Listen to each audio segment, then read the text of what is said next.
Hello' friends, Jyotika মিক্সৱেটিৰ মই জ্যোতিকা আপোনালোক সকলোকে স্বাগতম জনাইছোঁ। আশা কৰিছোঁ আপোনালোক ভালে আছে। ফ্ৰেণ্ডছ, মোৰ হেভি কাম কৰা কাপোৰসমূহ আপোনালোকে দেখিছে আৰু সকলোৱে মৰম দিছে। কাপোৰসমূহত মই আকৌ এবাৰ দেখুৱাই দিছোঁ বহুত লেছ লগাই পেলাই কৰা এই কামসমূহ আৰু এই চাদৰ মেখেলাসমূহ খুব মৰম লগা হৈছিল। আজি মই আপোনালোকৰ ওচৰলৈ এই হেভি ড্ৰেছসমূহ নাই অনা, একেবাৰে কম লেছেৰে কৰা এযোৰ কাপোৰ আপোনালোকৰ ওচৰত শ্বেয়াৰ কৰিবলৈ আহিছোঁ। আৰু এয়া চাওকচোন কিমান হেভিকৈ কৰা হৈছিল, কিমান যে লেছ লাগিছিল। আজি একেবাৰে কম লেছেৰে কেনেকৈ এযোৰ কাপোৰ কৰিব পাৰি কণ্ট্ৰাষ্ট যোৰা এটা আপোনালোকৰ ওচৰলৈ লৈ আহিছোঁ। বগা ৰঙৰ চাদৰখন এয়া হেভিকৈ কৰা আছিলে। প্ৰতিযোৰ কাপোৰেই আপোনালোকৰ হয়তো মনত আছে, সকলোবোৰ ভিডিঅ' দিয়া আছে। যিসকলে ভিডিঅ'সমূহ নাই চোৱা আপোনালোকে চাব পাৰে ভিডিঅ'সমূহ কেনেকৈ কৰিছিলোঁ। আৰু সকলোৱে মানে যিমান লাহে হেভিকৈ নকৰোঁ বুলি ভাবিলেও বহুত হেভি হৈ যায় কামবোৰ। ইয়াত ফেব্ৰিক উইথ লেছ ৱৰ্ক কৰা হৈছিল আৰু প্ৰতিটো ভিডিঅ' আপোনালোকক দিছোঁ, কৈছোঁ প্ৰতিটোৰ ডিজাইন বেলেগ বেলেগ আছিল অলপ আৰু এই ডিজাইনটো আছিলে মই আলু আৰু লেছ দি কৰা আছিলে। ইয়াতো অৱশ্যে বেছি লেছ লাগিছিল। আজি আপোনালোকক দেখুৱাম এযোৰ কণ্ট্ৰাষ্ট যোৰা হোৱাইট কালাৰ চাদৰ মেখেলাৰ লগত, মানে চাদৰৰ লগত মুগা ৰঙৰ মেখেলা এখন কৰি পেলাই দেখুৱাম, একেবাৰে কম লেছেৰে কৰা। আৰু এই কাপোৰসমূহ আপোনালোকক আকৌ এবাৰ মনত পেলাই দিলোঁ। খুব মৰম লগা হৈছিল প্ৰতিযোৰ কাপোৰে আৰু লেছো চাওকচোন কিমান হেভিকৈ লগাই দিছিলোঁ। এয়া চাওক প্ৰতিযোৰতেই লেছ বহুত লাগিছিল। আজি কাপোৰযোৰ দেখিলে আপোনালোকে আচৰিত হ'ব কিমান যে কম লেছেৰে কাম কৰিছোঁ। আৰু আপোনালোকক দেখুৱাম চাওকচোন, এয়া চাওক একেবাৰে কেইটামান লেছ দি পেলাই আৰু ফেব্ৰিক ৱৰ্ক কৰি পেলাই এইযোৰ একদম চিম্পুলকৈ কৰা এযোৰ কাপোৰ। আৰু কেনেকৈ কৰিছোঁ অকণমান শ্বেয়াৰ কৰিম। এয়া চাইডে চাইডে লতাৰ ফুল দি দিছিলোঁ, মাজে মাজে মাত্ৰ এপাহ দিছিলোঁ। এইটো মাত্ৰ আঁচল আৰু আঁচলতো এয়া খুব কম ফুল লাগিছে। আৰু এনেকৈ মেখেলাখন কৰিবৰ কাৰণে এয়া হালধীয়া ৰঙৰ ফ্লাৱাৰ লেছ কাটি লৈছিলোঁ আৰু এয়া অৰেঞ্জ কালাৰ ফ্লাৱাৰ লেছো কাটি লৈছোঁ। আৰু এনেকৈ অকণমান ডিজাইন এটা দি এটা একেবাৰে চিম্পুলকৈ কৰিবলৈ ট্ৰাই কৰিছোঁ। আৰু বয়সস্থ মানুহে পিন্ধিব পৰাকৈ আৰু নামঘৰ বা আদিলৈ পিন্ধিব পৰাকৈ এযোৰ ধুনীয়া কাপোৰ আপোনালোকৰ ওচৰলৈ লৈ আহিছোঁ। ফ্ৰেণ্ডছ, চাদৰখন আপোনালোকক দেখুৱাইছোঁ। এতিয়া মেখেলাখন কেনেকৈ কৰিম দেখিলে গম পাব। চাদৰখন একেটা পদ্ধতিৰে কৰিছোঁ। মেখেলাখনৰ কাৰণে এনেকৈ লেছ 3-4 ধৰণৰ লেছ এনেকৈ কাটকৈ লৈছোঁ।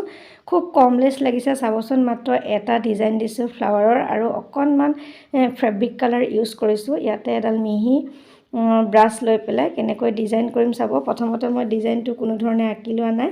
এয়া বিভিন্ন ধৰণৰ লেছ মোৰ কাট কৰি থোৱা আছে আৰু ইয়াৰ পৰাই মই বাছি ল'ম কেনেকৈ ডিজাইনটো দিম।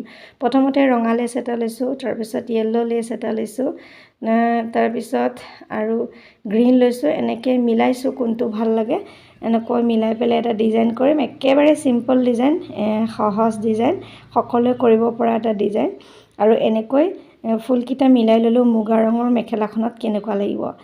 চিম্পল বুলি কৈছোঁ, আপোনালোকে দেখিছে, ফটোখন দেখি হয়তো গম পাইছে।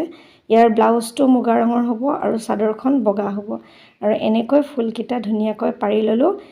তলত মাত্ৰ 8টা ফুলৰ এনেকৈ এটা সৰু থোপা দিছোঁ আৰু ওপৰলৈ 3টা দিছোঁ। এয়া আকাশী ৰং, এয়া অৰেঞ্জ কালাৰ, মানে কমলা ৰং আৰু গুলপীয়া ৰং, এনেকৈ 3টা দিছোঁ। আৰু ওপৰলৈ এয়া য়েল্ল' এটা দিছোঁ। এইকেইটা দিয়ে এটা একেবাৰে সহজ চাওকচোন মাত্ৰ। আৰু কাট কৰিছোঁ হালধীয়া কালাৰ, এয়া হালধীয়া কালাৰ এটা, ইয়াত পাতল হালধীয়া ইয়াত দি দিছোঁ। এইটো অলপ ডাঠ হালধীয়া আছিলে, এনেকৈ মিলাইছোঁ। আৰু এইটো আঠাৰ সহায়তে আঠা লগাই দিম। আপোনালোকে দেখিছে বহুত লেছৰ কাম কৰিছোঁ, কি আঠা লগাইছোঁ জানেই। আৰু এই কাপোৰযোৰ মাত্ৰ এদিনতে কৰা এযোৰ কাপোৰ, কম লেছেৰে এদিনতে কৰা এযোৰ কাপোৰ। ভাবিলোঁ আপোনালোকৰ লগতো শ্বেয়াৰ কৰোঁ। আৰু এনেকৈ কৰি নামঘৰত দিলেও পিন্ধি যাব পাৰিব। আৰু এয়া চাওক ধুনীয়াকৈ সজাই ল'লোঁ। সজাই লোৱাৰ পিছত এয়া আঠাটোৰ সহায়ত আঠা লগাই ল'ম। এই আঠা লগাই ল'লোঁ। ফুলখিনি প্ৰথমতে ফ্ৰেণ্ডছ এই আঠাটোৰ সহায়তে এনেকৈ আঠা লগাই লৈছোঁ। ফুলৰ পাহিত এনেকৈ দি আঠাসমূহ লগাই ল'লে লেতেৰা নহয়। আৰু এয়া চাওকচোন ৰঙা হালধীয়া, 2টা হালধীয়া আছে ইয়াতে, এটা আকাশী আৰু এটা সেউজীয়া ৰং আৰু এটা বেঙুনীয়া। এইকেইটা ৰঙেৰে এই ফুলৰ তলৰ পাহিটো দিছোঁ। ওপৰলৈ 3টা দিছোঁ, তাৰ ওপৰলৈ এটা দিছোঁ। একেবাৰে চিম্পল নহয়নে? আৰু কম লেছ লাগিছে চাওকচোন। আৰু এনেকৈ গোটেইকেইটা ডিজাইনটো প্ৰথমতে মই বনাই ল'লোঁ। বনাই লোৱাৰ পিছত ইয়াতে ফেব্ৰিক ৱৰ্ক কৰি দিম।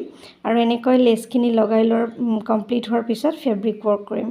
এয়া এনেকৈ লগাই ল'লোঁ আৰু এতিয়া ফেব্ৰিক ৱৰ্ক কৰিম।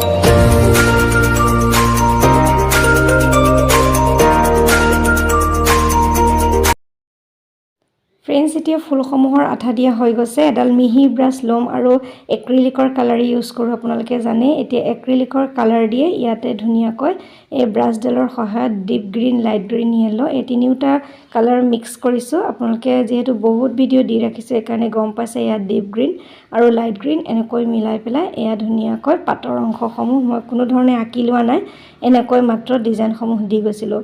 গোটেই কাপোৰযোৰ একেবাৰে কম সময়তে এদিনতে হৈছে, আপোনালোকক কৈছোৱে। এয়া মেখেলাখন চাওক, ধুনীয়াকৈ এনেকৈ কৰি ল'লোঁ। আপোনালোকক গোটেই কাপোৰযোৰ দেখুৱাম, মেখেলাখন ফাইনেল লুকটো আপোনালোকক দেখুৱাম। এনেকৈ প্ৰথমতে পাতৰ অংশসমূহ কৰি লৈছিলোঁ। ইয়াতে যদিও এক্ৰিলিকৰ কালাৰ ইউজ কৰিছোঁ, ইয়াতে পাৰ্ল কালাৰ ইউজ কৰিছোঁ। অলপ পাৰ্ল কালাৰটো ডাৰ্ক হয় আৰু চিকনা এটা আছে, আপোনালোকক বহুত দিনৰ আগৰ পৰাই মই ভিডিঅ'সমূহত দেখুৱাই আহিছোঁ, গম পায়েই আপোনালোকে। আৰু এনেকৈ গোটেই মেখেলাখনত পাতসমূহ দি ল'লোঁ আৰু অকণমান লতাৰ নিচিনাকৈ দিছোঁ আৰু চাইডে চাইডে গোটেই চাদৰৰ চাইডে চাইডে ধুনীয়াকৈ লতা নিচিনাকৈ দি দিছোঁ। ইয়াত deep green, light green, yellow তিনিওটা কালাৰ মিক্স কৰিছোঁ। মিক্স কৰি পেলাই এনেকৈ দি দিছোঁ। ক'ৰবাত ডিপ গ্ৰীণ দিছোঁ, ক'ৰবাত লাইট গ্ৰীণ দিছোঁ, ক'ৰবাত য়েল্লো দিছোঁ, এনেকৈ মিলাই মিলাই গোটেই পাতৰ অংশসমূহ কৰিলোঁ। আৰু চাদৰৰ আঁচলখনো তেনেকৈ কৰিছোঁ। ইমান ভিডিঅ' কৰি থকা নাই, যিহেতু আপোনালোকক দেখুৱাই থাকোঁ সেইকাৰণে ইমান ভিডিঅ' কৰা নাই। মেখেলাখন অকণমান আপোনালোকৰ লগত শ্বেয়াৰ কৰিছোঁ, আপোনালোকে গম পাবই কেনেকৈ কৰিছোঁ।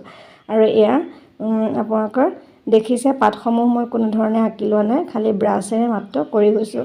আৰু এইখিনিতে এটা কথা কওঁ, মই বহুত দিনৰ আগতে এটা টেকনিক দেখুৱাই দিছিলোঁ, ৰবৰৰ এটুকুৰা ইউজ কৰি পেলাই এনেকৈ পাতসমূহ নকাকৈ মানে দি যাব পাৰি, সেইটোও ব্যৱহাৰ কৰিব পাৰে আপোনালোকে। আকৌ আপোনালোকক দেখুৱাম বাৰু ৰবৰ ইউজ কৰি কেনেকৈ কম সময়তে কাম কৰিব পাৰি।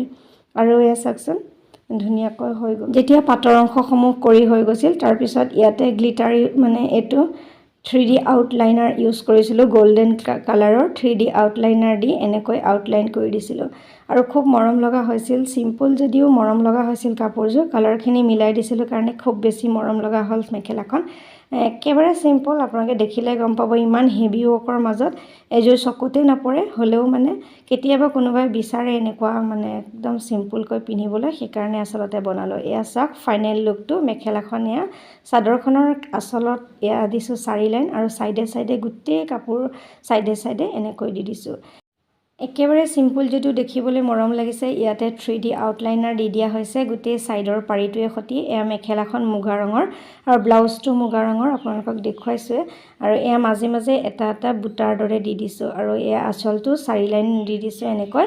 আৰু মেখেলাখনৰ ডিজাইনটো একেটাই, কেতিয়াবা খুব মানে চিম্পুলকৈও কিছুমানে বিচাৰে, সেইকাৰণে আচলতে এই কাপোৰযোৰ কৰিছোঁ আৰু ফাইনেল লুকটো আপোনালোকক দেখুৱালোঁ। আৰু এয়া চাওকচোন, ইয়াৰ দহিটো যিটো হ'ব সেইটো মুগা ৰঙৰ দহি দিলেহে মিলিব, যিহেতু ব্লাউজটোৱে মেখেলাখনে মুগা ৰঙৰ, সেইকাৰণে ইয়াৰ দহিটো মুগা ৰঙৰ দিয়া হ'ব। এয়া চাওক চাদৰৰ আঁচলটো আৰু দহিটো এনেকৈ মুগা ৰঙৰ দিয়া হৈছে আৰু মাজে মাজে আৰু কেইটামান বুটা লগাই দিয়াৰ লগে লগে চাদৰখন আৰু মৰম লগা হৈ গৈছে। আৰু এয়া চিম্পল যদিও মৰম লগা এযোৰ চাদৰ মেখেলা আপোনালোকৰ লগত শ্বেয়াৰ কৰিলোঁ। যদিও চকুত লগা নাই, বহুত হেভি ৱৰ্ক কৰি থাকোঁ যে, সেইকাৰণে ইমান এটা ভালো লগা নাই। তথাপি একেবাৰে চিম্পুলকৈ কৰিছোঁ যে কিছুমানে বিৰাটেই ভাল পায় এনেকুৱা চিম্পল কাপোৰবিলাক, নামঘৰ বা এনেকুৱা মন্দিৰলৈ পিন্ধি যাবলৈ, সেইকাৰণে আচলতে এই কাপোৰযোৰ কৰিলোঁ। আপোনালোকে কেনে পাইছে ধুনীয়া কমেণ্ট এটা কৰিব। আৰু ইমান সময় মোৰ ভিডিঅ'টো চাই থকাৰ বাবে অশেষ ধন্যবাদ জনাইছোঁ। আপোনালোকে মৰম দিব আৰু আগুৱাই নিব। বহুতে ভিডিঅ' নেচোৱাকৈ কমেণ্ট কৰে, বেয়া লাগে। বহুত কষ্ট কৰি কাপোৰবোৰৰ কাম কৰোঁ, ধুনীয়া কমেণ্ট এটা পালে ভালো লাগে অৱশ্যে, সেইটোৱে আৰু বেলেগটো নিবিচাৰোঁ নহয় জানো।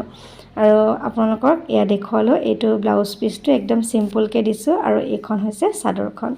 ফ্ৰেণ্ডছ, ইমান সময় মোৰ ভিডিঅ'টো চাই থকাৰ বাবে পুনৰ এবাৰ ধন্যবাদ জনাইছোঁ। আজিলৈ আহিছোঁ পুনৰ নতুন কাম লৈ আকৌ অহাৰ প্ৰতিশ্ৰুতিৰে মই জ্যোতিকা সকলোৰে পৰা বিদায় লৈছোঁ। নমস্কাৰ। সকলো সুস্থ থাকক, ভালে থাকক, তাৰেই কামনা কৰিছোঁ।